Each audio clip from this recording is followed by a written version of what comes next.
Hi everyone, আসসালামু আলাইকুম। কেমন আছেন সবাই? আশা করি ভালো আছেন। এখনও যারা আমার চ্যানেলটিকে সাবস্ক্রাইব করেননি তারা একটু কষ্ট করে সাবস্ক্রাইব করবেন।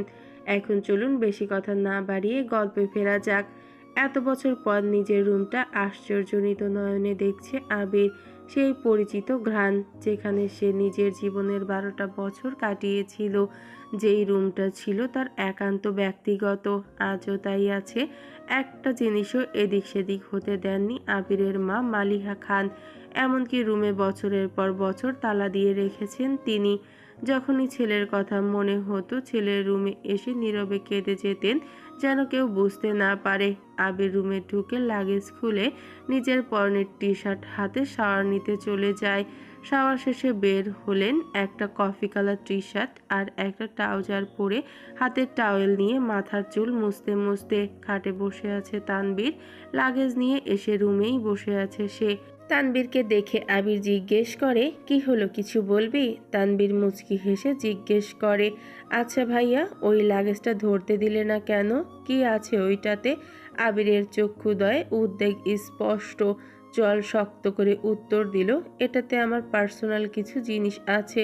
তানভীর হাসতে হাসতে উত্তর দেয়, সেই পার্সোনাল জিনিসগুলো দেখতে চাচ্ছে আমার অবুঝ মন। কি করব বলো?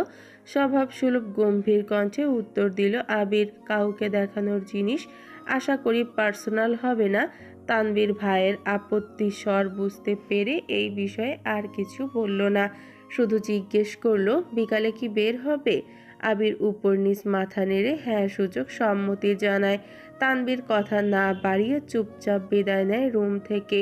আবির খাটের এক কোণে বসে মোবাইল হাতে নিয়ে গুরুত্বপূর্ণ কিছু চেক করতে ব্যস্ত হয়ে পড়ে।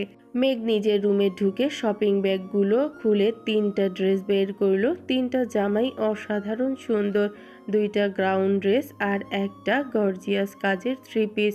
ল্যাপটপটা খুলে দেখে তার প্রয়োজনীয় সকল অ্যাপ ব্রাউজার অলরেডি ল্যাপটপে সেট করা আছে। মেঘের দৃষ্টি যায় র্যাপিং পেপারে মোড়ানো বক্সের দিকে। র্যাপিং পেপার খুলতেই চোখ পড়ে 3টা উপন্যাসের বই, যেগুলোর ওপরে ছোট্ট একটা চিরকুট লেখা, অ্যাডমিশনের পরে পড়বি। তার সাথে একটা ছোট্ট বক্স, যেখানে এক বক্স রঙিন পাথর। মেঘের এই পাথরগুলো ছোটবেলায় খুব পছন্দ ছিল। তার সাথে একটা আইফোন 30 প্রো ম্যাক্স মোবাইলের বক্স। ফোন দেখে মেঘের চক্ষু চড়ক গাছ। অনেকদিন যাবৎ মনের কোণে সুপ্ত ইচ্ছে ছিল একটা আইফোন কেনার, কিন্তু কাউকে বলার মতো সাহস হয়নি তার। এগুলো দেখে খুশিতে গদগদ হয়ে পড়েছে মেঘ। ইন্টার সেকেন্ড ইয়ারে পড়াকালীন মেঘের যখন কলেজ, প্রাইভেট কোচিং সব মিলিয়ে ব্যস্ততায় দিন কাটছিল, তখন তানবীর তার পুরনো একটা ফোন দিয়েছিল মেঘকে। সিমটাও ছিল তানবীরের। বাসার মানুষের বাহিরে শুধু 3 থেকে 4 জন বান্ধবীর নাম্বার ছিল সেই ফোনে। এমনকি স্যারেদের কেউ নাম্বার দিতে নিষেধ করেছিল কড়া ভাষায়। তানভীর বরাবরই বোনের ব্যাপারে খুব সিরিয়াস। ভাইরা বোনকে শাসন করে ঠিক আছে, কিন্তু তানভীর মেঘকে একটু বেশি শাসনে রেখেছে এত বছর। এইচএসসি পরীক্ষা চলাকালীন সময়ে নিজের মায়ের পেটের ভাই তানভীরকে খুব শাসন করে বলেছিল, ভাইয়া পরীক্ষা শেষ করে আমায় একটা নতুন ফোন কিনে দিবা। অগ্নিদৃষ্টিতে তাকিয়েছিল তানভীর, যেন মস্ত বড় অন্যায় করে ফেলেছে। তারপর মেঘ নতুন ফোনের আশা পুরোপুরি ছেড়ে দিয়েছিল। আজ সে না চাইতেই আইফোন পেয়ে গেছে, ল্যাপটপ পেয়ে গেছে। এ যেন মেঘ না চাইতেই জল আনমনে ভাসছে। মনে হয় তানভীর ভাইয়া বলেছে ফোন আনতে আর ল্যাপটপ আনতে, না হলে উনি কিভাবে জানবে আমার ফোন নেই। এদিকে 1 ঘন্টা যাবৎ ফোনে মনোযোগ দিয়ে কি যেন কাজ করছে আবির। হঠাৎ আদি দৌড়ে এসে দাঁড়ায় দরজায়। আদি বলে ওঠে, ভাইয়া তোমায় খেতে ডাকছে। আবির বলে, যা আমি আসছি। 10 মিনিটের মধ্যে সাদা শার্ট পরে রেডি হয়ে নিচে নামলো আবির। অসময়ে তেমন কেউ নেই নিচে। বিকাল 4টা বাজে। সবার খাওয়া শেষ অনেক আগেই। মালিহা খান বসেছিলেন ছেলের জন্য। ছেলের ফিটফাট হয়ে রেডি হওয়া দেখে মালিহা খান জিজ্ঞেস করে, কোথাও যাবি? আবির বলে ওঠে, হ্যাঁ একটু কাজ আছে। আবির চুপচাপ খাবার খাচ্ছে। ছোটবেলায় যা যা সে খুব পছন্দ করত সব রান্না হয়েছে, আজ সব খেতে পারেনি, যতটুকু সম্ভব খেয়ে উঠে পড়েছে। এরই মধ্যে তানবীর হাজির হয়েছে। ভাইয়া রেডি আমি, এখন যাবে নাকি? লেট হবে। আবির বলে উঠল, এখনই বের হব। মালিহা খান রান্নাঘর থেকে ডেকে বলছেন, গাড়ি নিয়ে বের হবি না? চাবি নিয়ে যা। গাড়ি লাগবে না আম্মু, আবির বলে উঠল। দুই ভাই বের হয়ে গেল।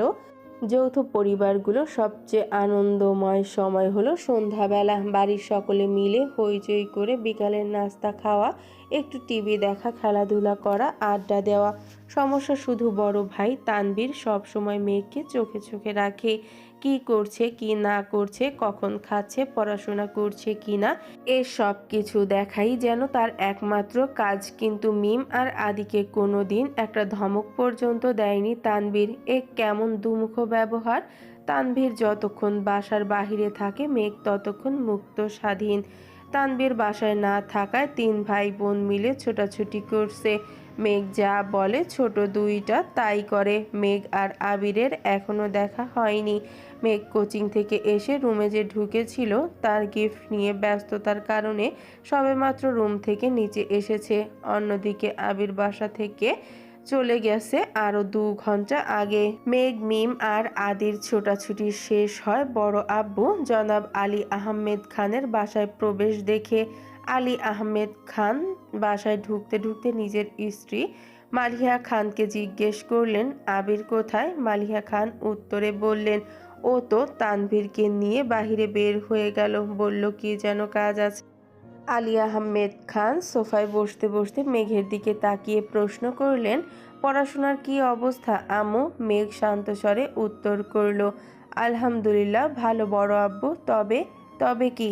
প্রশ্ন করলেন আলী আহমেদ খান। আমার ফিজিক্স আর ম্যাথে একটু সমস্যা, কোচিং এর সাথে কুলাতে পারছি না। প্রাইভেটগুলোতেও অনেকটা এগিয়ে গেছে। আলী আহমেদ খান, ঠিক আছে, তোমার জন্য প্রাইভেট টিউটর নিয়ে আসবো। কাল বা পরশুর মধ্যেই ম্যানেজ করতেছি, তুমি চিন্তা করো না। মন দিয়ে পড়াশোনা করো আম্মু। তোমার ভাই তানভীর তো আমার কোনো কথা শুনে না, আর না শুনে তোমার আব্বুর কথা। কোথা থেকে মাথায় ভূত চেপেছে রাজনীতি করবে। পড়াশোনার গুরুত্ব না দিয়ে রাজনীতিতে গুরুত্ব দিচ্ছে। তুমি পড়াশোনা করে ভালো করো, মেডিকেলে অথবা ঢাকা বিশ্ববিদ্যালয়ে যেন চান্সটা হয়ে যায়। জি বড় আব্বু, চেষ্টা করব। খেয়েছো কিছু তোমরা? আলী আহমেদ খান জিজ্ঞেস করলেন। এবার উত্তরটা মিম দিল, হ্যাঁ বড় আব্বু, খেয়েছি আমরা। ঠিক আছে, এখন রুমে গিয়ে পড়তে বসো। তিন ভাই বোন কোনো কথা না বলে 3 দিকে চলে যায় যার যার রুমে।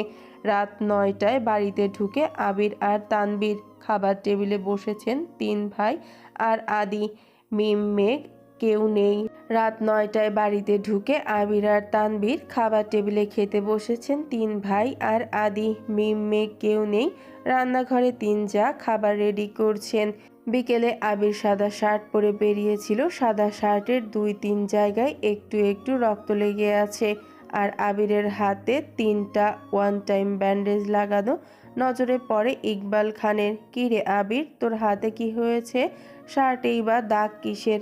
এই কথা শুনে ছুটে আসেন মালিহা খান। কি হয়েছে আবির? বুকের ভেতরে ছ্যাদ করে উঠেছে। একমাত্র ছেলের শরীরে আচরও মা সহ্য করতে পারেন না। আবির বলে, তেমন কিছু না, হাতে একটু লেগেছিল, ঠিক হয়ে যাবে, চিন্তা করো না। আর কথা না বাড়িয়ে সিঁড়ির কাছে চলে যায় আবির। আলী আহমেদ খান ছেলের দিকে তাকিয়ে প্রশ্ন করেন, খাবে না? না আব্বু, বিকেলে খেয়েছি, খিদে নেই, এই বলে রুমের দিকে চলে যায় আবির। আবিরের কণ্ঠ শুনে মেঘ রুম থেকে বের হয় তাড়াতাড়ি। এতগুলো গিফট দিল, অবশ্যই ধন্যবাদ জানানো উচিত। 7 বছরে ভাইয়ের মুখটাও দেখেনি সে। কিন্তু মেঘ রুম থেকে বের হতে হতে আবির রুমে ঢুকে পড়েছে। মেঘের চোখ মুখে নীরবতা নিয়ে নিচে গিয়ে সবার সাথে খেতে বসে। তানভীর ও খেতে বসেছে। হাত মুখ ধুয়ে ইকবাল খান তানভীরের উদ্দেশ্যে বললেন, তুই তো ছিলি আবিরের সাথে, কি হয়েছিল বল? তানভীর বলল, চাচু আমি তো ভাইয়ের সাথে বের হয়েছিলাম, কিন্তু পরে আমি পার্টি অফিসে চলে গিয়েছিলাম, তাই সঠিক জানি না। মেঘ যেন কিছুই বুঝতে পারছে না। বাড়িতে এসেছে 7-8 ঘন্টা হয়ে গেছে মানুষটার, অথচ সে এখনো দেখেইনি তাকে। তার মধ্যে আবার কী সব অঘটন ঘটিয়ে ফেলেছে। সে শুধু চাচ্চু আর ভাইয়ার মুখের দিকে তাকাচ্ছে বারবার।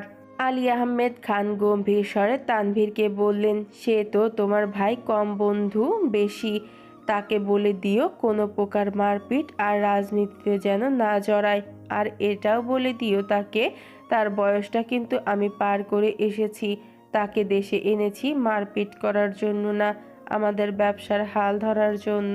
তানভীর বলে উঠল, আসলে বড় আব্বু সামান্য হাত কেটেছে ভাইয়ার। আলী আহমেদ খান তাকে থামিয়ে দিয়ে বলল, থামো, আমায় কিছু বোঝাতে হবে না। কোনটা মারপিটের কাটা আর কোনটা কেটে যাওয়া আমি তা বুঝি। তুমি তো নিজের রাস্তা বেছেই নিয়েছো, অন্তত তাকে বোঝাও এসবে যেন না জড়ায়। জি বড় আব্বু। মেঘ আচমকা প্রশ্ন করে বসে, কি হয়েছে? তানভীর মেঘের দিকে চোখ রাঙিয়ে তাকিয়ে বলে, চুপচাপ তুই খা। ইকবাল খান বড় ভাইয়ের দিকে তাকিয়ে বলে, আবির কেন মারামারি করবে? এত বছর বাহিরে ছিল ছেলেটা, এখানে ওর কে এমন শত্রু আছে? বাড়ির সবার মধ্যে নীরবতা, কেউ কোনো কথা বলছে না। মেঘ মনে মনে ভাবছে, আবির ভাইয়া মারপিট করেছে, কিন্তু কেন? এত বছর ভাবতাম আমার ভাইই পচা, রাজনীতি করে, আমায় শাসন করে, কিন্তু আবির ভাই তো দেখা যাচ্ছে পুরাই হিটলার।